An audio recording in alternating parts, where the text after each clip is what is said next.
Choose position 1, 2 or 3 and stick with it. This is a great tip for new trio players, so we really need to talk about it. The position 1, 2, 3 model is an attempt to structure team fights and trio comps. Each character plays a certain role, and that's how you improve your team's coordination and avoid chaos. -2 ulting. This one, Takeda. Position 1 is the character that starts the fight and calls a target to focus. Their job is to structure the fight for the rest of the team and initiate fast and decisive executions. Position 2 follows up closely, flanks and peels for position 1 if needed. Position 2 needs to enable the game plan position 1 set in motion. They cannot run off on their own and play solo trios. Position 3 plays a little more in the back, supporting the team with abilities, ranged and hit and run melee attacks. There's another team behind us. Can you come, Jixi? Left, yeah. Keep kiting, and we make a mess with the other team. They keep the overview of the fight, spot third parties, and call when to retreat. Also, if the team has a Moonbane Charm, they hold it and cast it.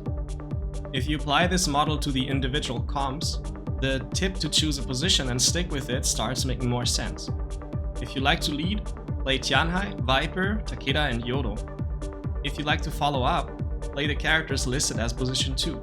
And if you like to support, play the characters in position 3. You may not like all of these characters evenly, but maining a position can generate synergies and build a consistent playstyle that is hard to ignore. The boundaries between the positions sometimes become a bit blurry in practice. For example, it is common for Faria and Wuchen to participate in executions very actively, for Zhuishan to backline against an enemy Viper, and for Temo to go in first against certain comps, take an ISO 1v1, or 2v2 with zipping. But most players would still agree that the model is accurate enough to provide a general overview and explain what all these characters have in common. Last year, during the Naraka Bladepoint World Championship, I went to China and interviewed Xiang, the coach of the esports team XCG.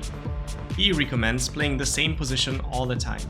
Switching between position 1 and 2 is not so bad because they are pretty similar, he said. But position 3 is like playing a completely different game. Let us talk about the challenges each position is facing. Since this is trios, all of them require you to have a 3D mental image of where your enemies are, your teammates, and you. On the left here. Yeah, I'm gonna F Takeda. I ult. Takeda. For position 1, your target call needs to be loud, clear, and fast.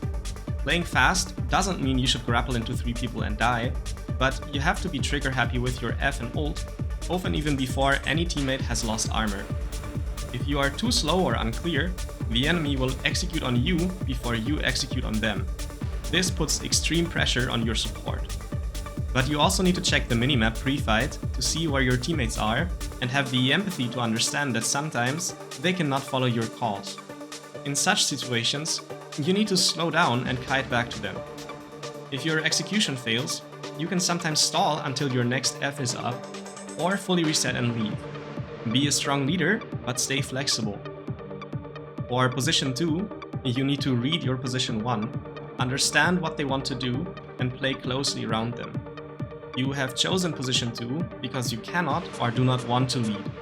Do not make the mistake of leading anyway.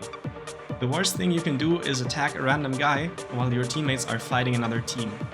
This is solo trios, and your team will eventually disband if you keep doing it.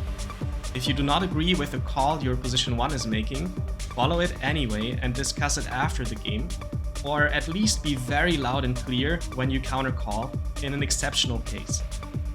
If you are a position 3 support player like me, focus on your own survival and movement at first. Once you can avoid getting exploded despite being targeted in most fights, focus on optimizing your F and ultimate usage.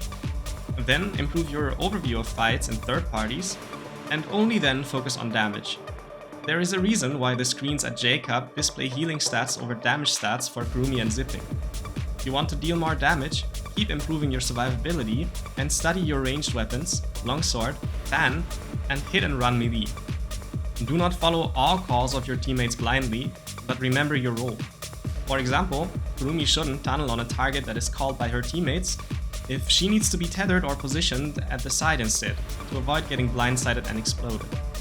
The position 1-3 model is not set in stone and it has its weaknesses, but it is the best we got so far. My advice is, main a position, or at least separate position 3 from the others. You can still build some experience on all characters, but if you're serious about trios, you should develop a clear profile for yourself as a player. Some habits, such as positioning, shot calling and resetting, evolve differently across positions, so focus on something. You are competing with Chinese players, some of whom play 70 hours per week. So being a jack of all trades, master of none is not the way. If you're interested in who gets armor priority, watch my video on that topic, or check out the playlist with more guides. Please leave a comment and subscribe, it means a lot to me.